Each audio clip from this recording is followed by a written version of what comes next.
It came! It finally came!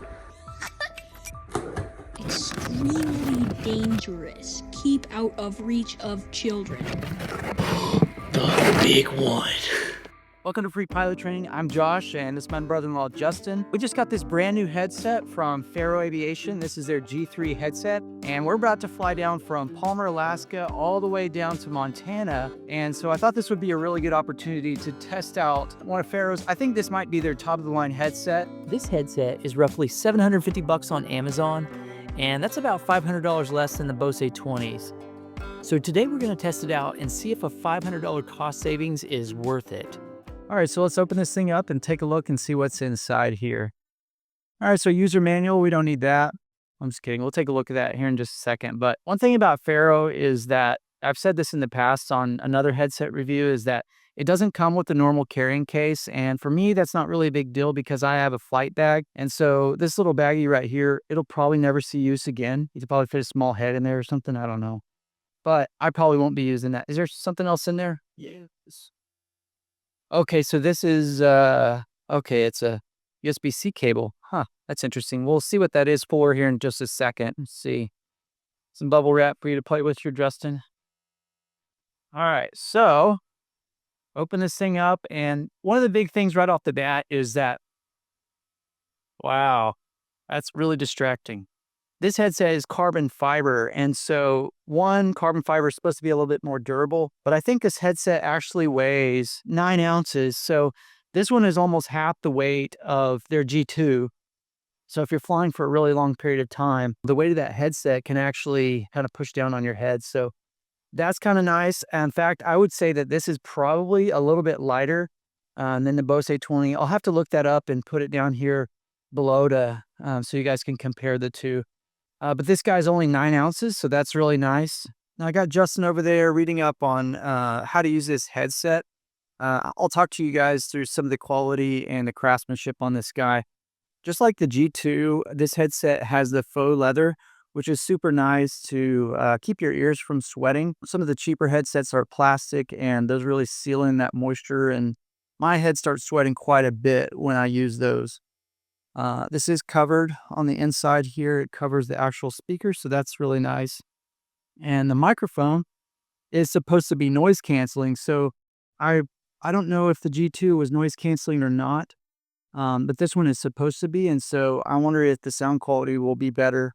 But the mic muff is basically the same. The boom seems to be the same.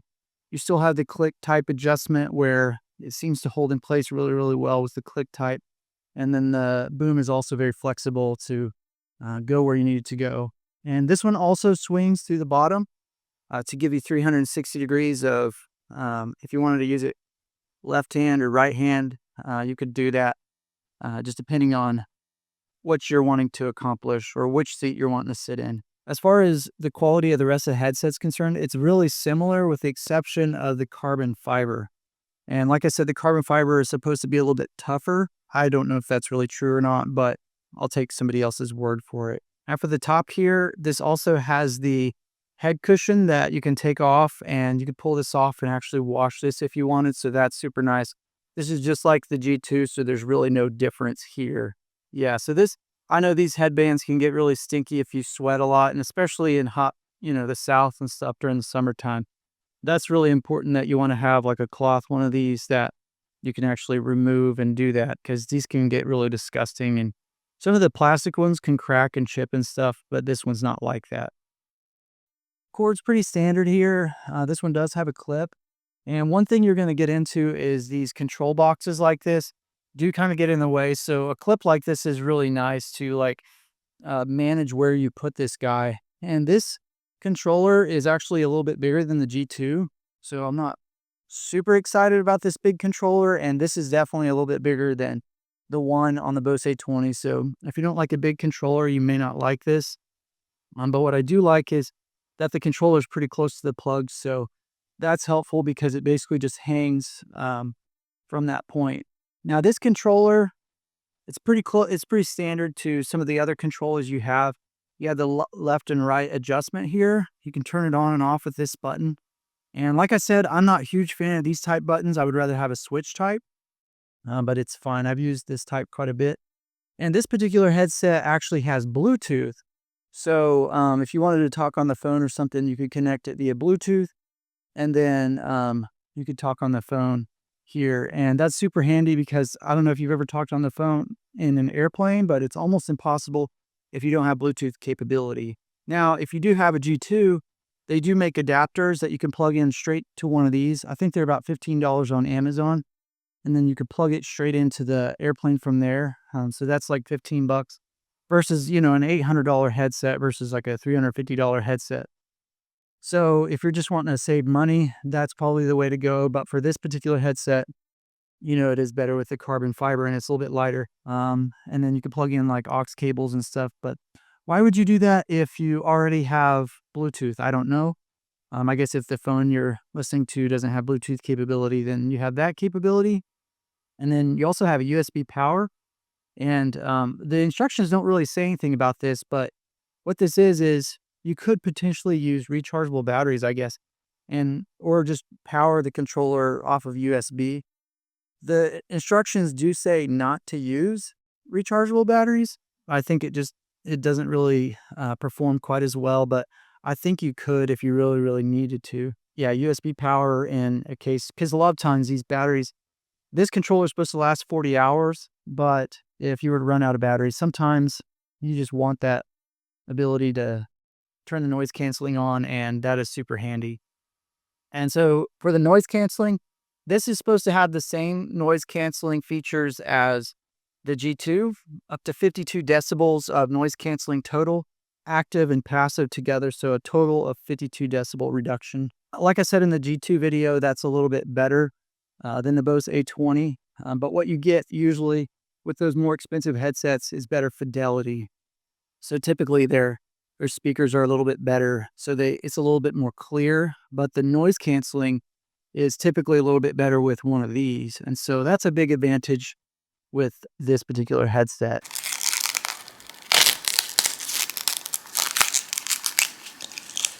Making an ASMR video for you guys.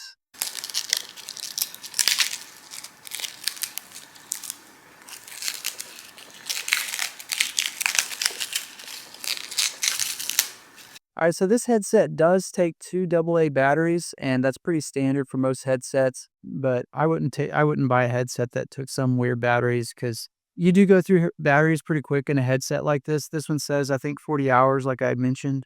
And as far as the on and off switch goes, this is super nice because you turn it on just with the push of a button, and it flashes at you green. This controller actually has a 5-minute auto shut off, so I think if it's not plugged in, it'll auto shut off in 5 minutes, which is really, really nice, so you don't run down the batteries.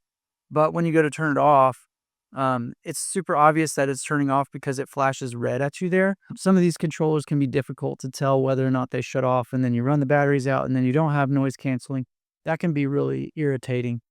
And then this is something I have never seen on another controller, but I could see it as it being pretty handy.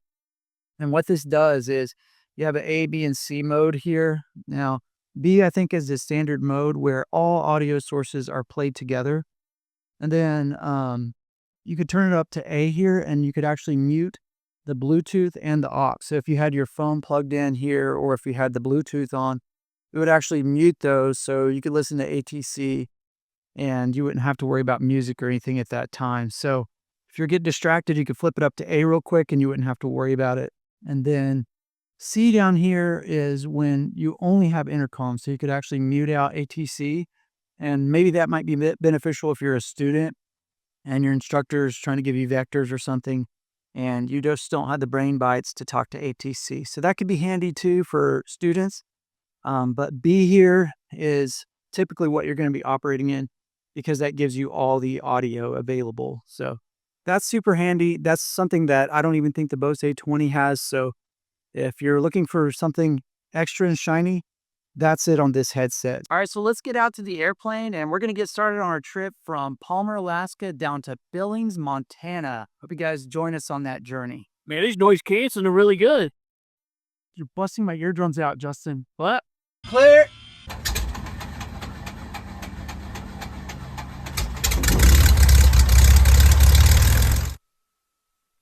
No, Test. Heat, vent, defrost. We're not turning the heat on. It's kind of warm. Avionics are already on. We'll get the weather. There's the weather right here. All right, your controls. Which way are we going? We're going to go this way.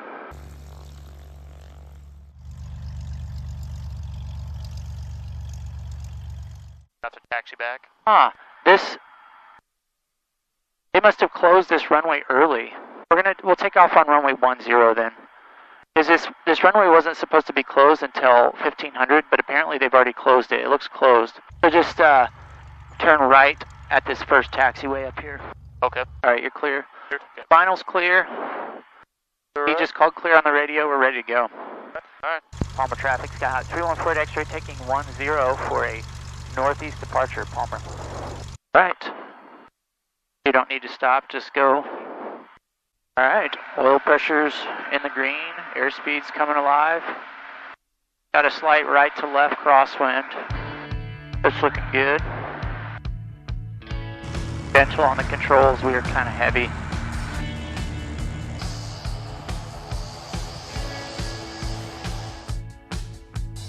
And don't forget your trim, Justin. Climb us out at 70. All right, clear left. And Palmer traffic, Skyhawk 314 X-ray making a left turn out to the south of Lazy Mountain. Here we're going to be headed north to Galcana, Palmer.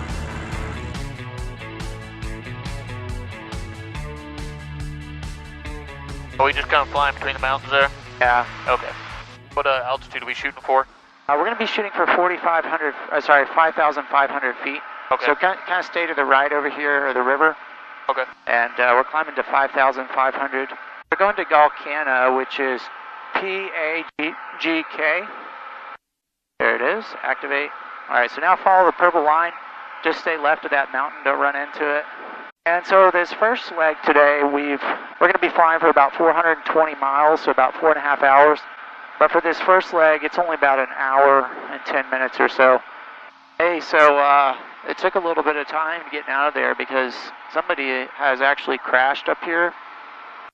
And we're supposed to be monitoring this ELT to see if we can hear them on the radio, their ELT. So I can't stay on the phone that long, but I thought you'd be kind of interested to know. So we'll see what happens, but we're supposed to be, maybe we can coordinate with because it sounds like we're going to be talking to the flight service stations up here, and they should possibly be relaying it to the guard, so might be kind of interesting. Oh, so that was kind of nice. The phone actually, the Bluetooth works really good. Yeah. The Bluetooth volume you can control on here, which you can't do on the David Clacks or the Bose A-20s. You have to control it from the phone, but there's actually a button on here to control the volume, so that's super nice. Yeah, so as far as this headset's concerned, I'd say the comfort rating is pretty good. Biggest thing I like about it is how light it is. It's super light on the head. It does kind of crush my head a little bit. Now, I could probably expand this headband a little bit if I really, really wanted to, but I'm probably going to pass this off to Justin for tomorrow's flight and see what he thinks. He's wearing my David Clacks right now. We're basically swapping spits, so hopefully things don't get too weird. As long as you don't sweat in that thing. I haven't started sweating yet. I already am, so I don't mind. But when we start crossing the border, things might get a little sketch. So we'll see what happens. But as far as like the fidelity is concerned, the fidelity is definitely not as good as what you would get from like a Bose. And they're still pretty decent, but I would say they're just not as clear. And you know, the packaging says that there's noise canceling along with the microphone, and that might be true to an extent, but it's really not significant. But so the fidelity, and as far as like the sound I'm receiving, isn't as good as the Bose A-20. Is it better than a normal headset? Absolutely. It's got pretty good sound. But Bose fidelity is really hard to beat. In fact, those David Clacks, their fidelity is not as good as the A-20 either. But I would actually say that I like those better than the Bose. Just kind of 6 of one, half a dozen of the other. But for the most part, I like those better. But overall, Bose fidelity is hard to beat. As far as the microphone and how it works, seems like it's working pretty good. Am I coming pretty clear over to you? Yeah, that's pretty clear. Yeah, I like it. Okay, so And then as far as my controller goes here, I've messed with it a little bit. I've tried to make a few phone calls. It works really, really well. I was able to pick up my wife when I called her earlier. Unfortunately, when you record phone conversations with this, you can't pick up the recipient with the recording, but I could hear her just fine. As far as this ABC mode is concerned, I messed with it a little bit, and you know, you can't really mute. I don't have music playing or anything like that, but I could see that being really handy if you're listening to music or, you know, talking on the phone and you need you to mute them real quick to listen to ATC. So that could be really handy. And then if Justin's being really annoying, I could, wait, no, I don't have that feature. But I think I could actually mute everything but interphone with mode C. And so I think this would be really good for a student pilot, especially if you have a little bit of extra money that you want to get something a little bit nicer. But I called my wife with this device, and I do like that it has an extra volume adjustment on the Bluetooth. So if she was a little quiet, I could turn her up, or if she was loud, I could turn her down. But overall, I'm pretty happy with this headset. It'll be a really great starter, and it'll be good for all kinds of future flights.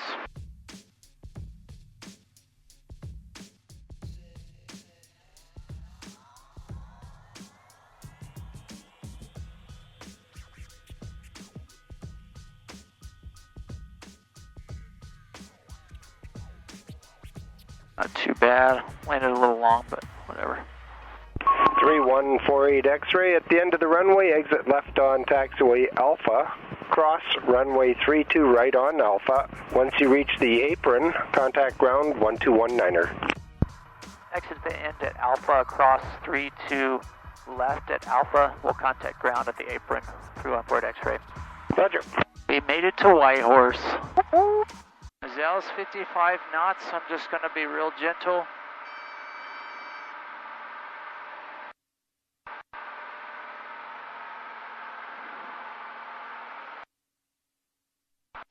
Turn on my noise canceling so I can hear. Oh, I can hear you. That didn't change your headset, Dingleberry. Oh, this is beautiful. This is super cool. Entering the zone, X-ray 485. Let's see if I can land on that first batch of touchdown points there. What do you think? I don't believe you. Right on them. Right on them. I don't believe it. Right on them. Here we go. I don't believe it. I'm a little high for it, but we got this. I got this. Oh, Right on them. them. Make it. Right on them. Not gonna make it. Oh, I landed just beyond them. Oh, so close. So close. Those are like 100 feet long, probably. At 100 feet of air. Yeah. Man, it's showing 80 degrees. Oh, it's hot down here. Turn that AC back on. Oh, man. I thought it was supposed to be cold in Kansas. Apparently not. Apparently it's like Alaska. It's hot in the interior. Oh, look at that. Heavy over there. Some kind of Russian something. See that? That's weird looking. Oh, I'm trying to remember the Soviet Union song. Remember it? Think back to your Rocky days. Rocky 4. Actually, that's not a Russian. That's a fire bomber. But that is. That makes sense because they have all these fires here. Oh, yeah, power. All right, we're here at Port Nelson, and we're going to get some fuel and continue on our journey.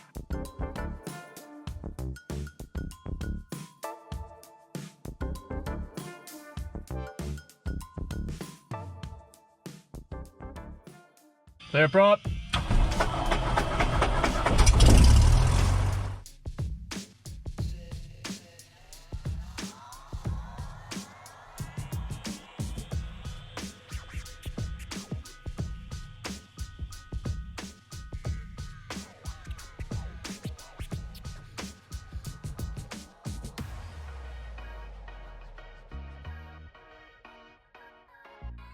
At Port Nelson traffic, Skyhawk 314 X-ray making a left turn out off of runway 22 here. We're headed VFR to Fort St. John, 2000, climbing 5,500.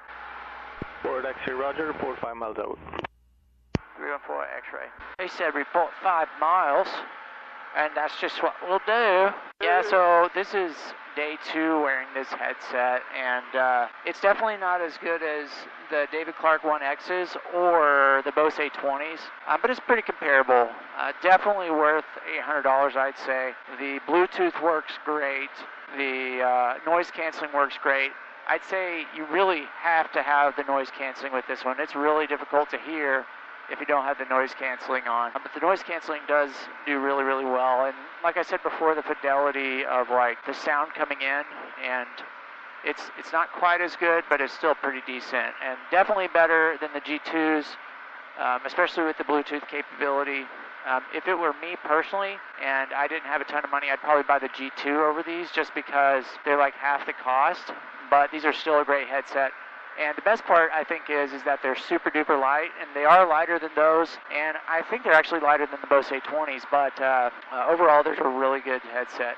We'll see if maybe tomorrow we'll let Justin wear these after he's been wearing these David Clack One-Xs and see what he thinks. Fort Nelson Radio, Skyhawk 314 X-ray, 5 miles out to the south, or Fort St. John 3,300, climbing 5,500. We'll see you guys later. 48 X-ray, roger, have a good flight. And we got some petrol in us, and we're headed on our way. You literally missed a golden opportunity there. I know, I didn't. The thought didn't even cross my mind, but we want 60 knots. There you go. Sometimes you have to make corrections together, though. Fort St. John, Alpha Delta Echo, 2 miles back from McFarland, traffic. Alpha Delta Echo, Cessna 172 traffic, short final runway 12, estimating touchdown in about 45 seconds. Okay, we'll slow her up and see how it works. If not, we'll just go on. Nose is down. Alpha Delta Echo, roger. As soon as you land, I'm going to grab the controls so we can get out of his way, though. Okay, that's fine. So just go ahead and get your landing in. Keep coming down. This is a giant runway, so it's going to feel like you're high when you flare. Nose down, power. Nose down, power. More power? Nose down, power. Yes. Keep coming down. Keep coming down.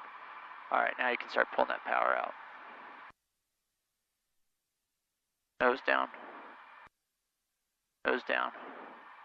Nose down. Nose down. Nose down. Now flare. Now flare. Now flare. Well, I got the second Right landing rudder. I bet you didn't have any help Alpha that Delta time. Echo, Cessna 172 traffic, just touched down runway 12, planning to exit the intersection. We'll let you know when they're clear. Okay, we check that up the site, and that'd be great. Thank you. Prominent home. Clear prop! I like it. Sounds like a Marine said it. Let's prime it. Welcome to day 3. Is this day 3? What is this? It was like 6 or 7, I don't know. This is day 3. Welcome to day 3, where we're headed from here all the way down to Billings, Montana. Back to America. Back to America. We're going to be crossing the border, and a little bit of weather right here, but we should poke through these. It's not really thunderstorms, I'd say, just a lot of precipitation, and we'll be flying below that. We'll stay well below those clouds, and then we're going to head down to Billings. First of all, we're going to hit CYQL, which is Lethbridge, somewhere in Lethbridge. Yep. And then we'll cross over the border from that. All right, you want to make the radio call? We're going to try here. We're going to be back taxiing 31 for a 13 takeoff. Rocky Mountain House, this is Skyhawk 3148 X-ray. We're going to back taxi on 31 to the parts to the south, the 13, Rocky Mountain House. There you go. Your controls, by the way. Controls. Your controls. Let's see, how far down you want to go all the way? Let's go all the way. Okay. It's high elevation, and Cleared. we're pretty heavy. Cleared. We're going to come down here and turn around and take off to the south. Okay. Yeah, this is good. Oh, they have a run-up area down here. Oh, look at there. Now we know. Rocky Mountain House is Skyhawk 3148 X-ray, departing on 13 to the south, Rocky Mountain House. Oil pressure's in the green, airspeed's coming alive, looks like you got good power.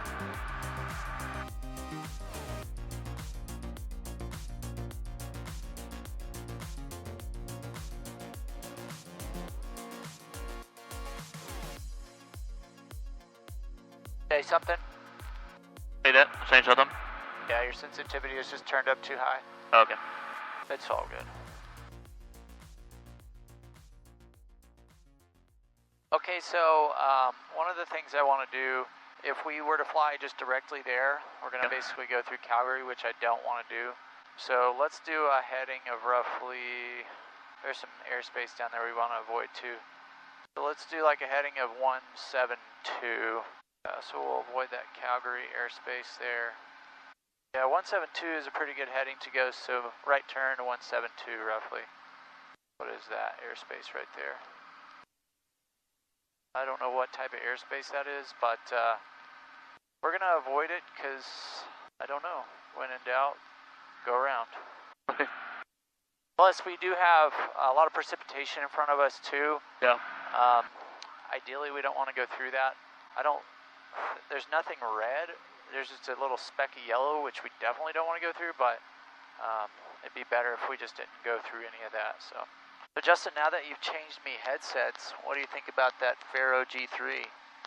Hard to tell yet, but it's comfortable, lightweight. I don't know if it's much lighter than that one, can't really tell the difference, but it's definitely comfortable. This is a little stiffer, I noticed. It stays in place easier compared to that one. Yeah, I will say That's one that. thing I noticed about that. I don't know if that's an advantage or disadvantage. I do think it might be an advantage. Yeah. I think the Bose is pretty flexible like this one as well. It's not as rigid as that one, but that may be a better thing, I'm not sure. I mean, sound-wise, it's clear, and I'm deaf, so I can hear it pretty well.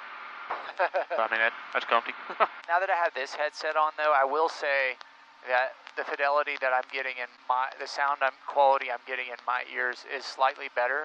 Now this headset's quite a bit more. I think it's another $200 more than that one. Yeah. I think it's like $1,000, $1,100, somewhere in there. It's a little bit cheaper than like a Bose A-20, but for $200 less, that headset's pretty good. It's still good quality for, yeah. And as far as the lightness is concerned, yeah, it's difficult to determine which one is lighter. I'd say that one is slightly lighter. Now this headset has a little bit better design as far as like the headband is concerned, and so it doesn't crush your ears quite as bad. No. I didn't stretch the headband out on purpose because I was just going to let you have that headset after our flights. I just wanted to do a review on it, and so now you can unstretch it, or you can stretch it out to fit your head. But I also have a slightly large head, so... You do. There's quite a big metal in there. So maybe it fits you perfectly. It actually fits pretty good for me, yeah. Yeah. But as far as like the ear cups are concerned, they both have like the faux leather, and so there's really no difference there. But then the headband, actually, the one thing on that headband in particular, it is slightly stiffer than this one, and I like to wear hats in flight a lot of times. And one thing I'm noticing is that the headband actually sits right on top of the button on both hats, or on both headsets. I was kind of having to pull the headband back behind the button on that hat, or on that one. On this one, I don't have to do that. So the headband top is slightly softer on like these One-Xs, whereas that one was a little bit stiffer. It wasn't really a huge deal. I just shifted it back, but they do also make hats without buttons. But Buc-ee's, there was only one hat available, and I like my Buc-ee's hat, so... Gotta get your Buc-ee's hat. I gotta get my Buc-ee's hat, and maybe there's a Buc-ee's in Montana, is there? I don't know. They're the one up far north? I don't remember. I don't know, but if we'll there fly is, to it. we should fly to it and land there. Maybe Buc-ee's should come up with an airport. They should. That would be awesome. I looked that up, see if there is a Buc-ee's in Montana. Yeah, there might be. Yeah, so overall, the Faro G3, great little headset. Once again, I'd say it's just a little shy of, the David Clack One-Xs and the Bose A-20s. But for $800, I'd say that's an excellent price. Now, as far as like on a budget, you guys may have watched my video where I reviewed the G2s, and that headset's about half the cost. I do think that it's a better value, and the reason being is because really all you get with this headset is noise canceling, or you get that with the G2 as well. But what you get in addition to the G2 is you get a little bit lighter weight, carbon fiber is probably a little bit tougher. You get the Bluetooth capability, so you have use of your phone and music and that sort of thing. But you could buy an adapter. I think they're about $15 for adapters. So you could buy one of those for the G2 if you want. I think they're $15, $20. And then you also have the ability to discriminate some of the different sounds coming in. So take my thoughts for what they're worth, and I appreciate you guys watching this video, and I'll see you in the next one. See ya. Yep. Yep.